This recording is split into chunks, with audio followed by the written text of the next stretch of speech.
As we do during every major, we welcome in the executive director of the Barona Creek Golf Club, Don King. Don, let's start with the course. 4 guys finishing under par out of 156. Now, I know they call this a golf course, but is this golf? Well, if you ask the USGA, I guarantee right now they're sipping on a glass of wine, just smiling. They're enjoying it. Yeah, you had fast, firm greens, bumpy greens, some wind, pins on knobs, a tough golf course. Why do they make it so tough?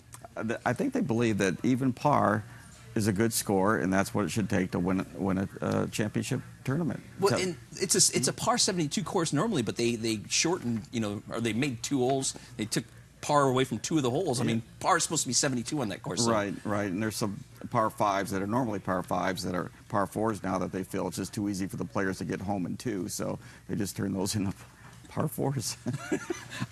Let's talk about some of the big names in their struggle, starting with Tiger Woods. Yeah, Tiger got off to a bad start. He had a good drive, good tee shot, good second shot, went over the green, thought he hit a really good flop shot, walked away with triple bogey the next hole, hung in there, made a birdie, kind of got it back, then made 2 doubles, and just ended up with, 8 over par, 78. Yeah. You know. Rory McIlroy, a guy that everybody thought might win this one. Oh, yeah. I mean, he plays tough golf courses really, really well. Mm-hmm. He drove it bad. I think he hit 50% of the fairways and hit like 5 greens. Didn't putt very well and added up to an 80, 10 over par. Phil shoots a 77. Yeah, well, you saw, the clip of him. Yeah. I mean, his best part of his game is his wedge play, and he bladed one over the green and didn't make many birdies, but he hit a lot of fairways. He hit 13 out of 14 fairways. Right. When Phil does that, he plays extremely well, but not today. Jordan Spieth shooting a 78. That's another guy who's plays well. Yeah, and Jordan's been in a funk, and I'm not, his putting hasn't been what it usually is. His ball striking's just been okay for him. Mm-hmm. Hopefully he plays himself out of it and gets it together, but otherwise he may not be seeing the weekend. One of the things that I just thought of that you reminded me, you say you want to reward good shots. These guys are hitting good shots, hitting good drives. Guys are hitting the fairways, yet they're not getting rewarded for good shots. Right, and that's where it's really marginal because good shots can turn out to bad shots. You have to hit a perfect shot in these conditions to get the ball close. Not too many people got the ball close. Let's start with let's talk about the leaders, starting with Dustin Johnson, who's. I mean, this guy is incredible. Yeah, #1 player in the world, #1 player on the planet. No weaknesses in his game. He drives it well, putts it well.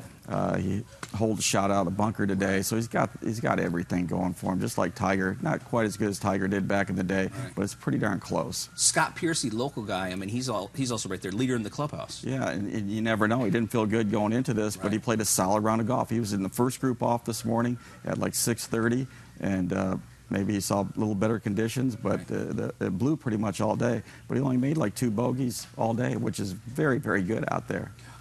Russell Henley. Yeah, he's won 3 times on tour, but he doesn't have a lot of U.S. Open experience. Last year, he played decent. I think he finished top 30, and he had like a 79 on Sunday. But he doesn't have a big history, so we'll see how he does. And Ian Poulter, guy that everybody'd love to see win. Yeah, and he qualified for the Masters. He had to win a tournament. He won in Texas to qualify for the Masters, so he's been playing very well since then. He's tough. When things get tough, he gets even tougher. So we'll see how he does. Now the USGA is going to make it tough again tomorrow. But what do you do to not make these scores at what it was almost 77? At 77. Well, they'll change the pins around. Obviously, they'll move all the pins. Will be in different locations. They'll look at the wind conditions, see which way the wind's blowing, and try and set up the course so it's fair. But it'll be just as difficult. I guarantee. If you're 1 under after tomorrow, you'll probably be leading. Okay, now the $20 million question, considering that one of these things is $20 million, is how would you rather get to the Hamptons? Would you rather be like Tiger Woods and take your yacht in privacy? Or would you rather be like Paulina Gretzky? Let's go ahead and roll the video. She took Donald Trump's helicopter, as you see right there, to get to the Hamptons. Now, which way would you rather travel in style? This question is so easy for me. I'm on the boat. I'm on that yacht. Huh? Yeah, no, I'll take the yacht any time. Okay, now, here it comes. I think you've done this a handful of times. You've predicted the correct winner.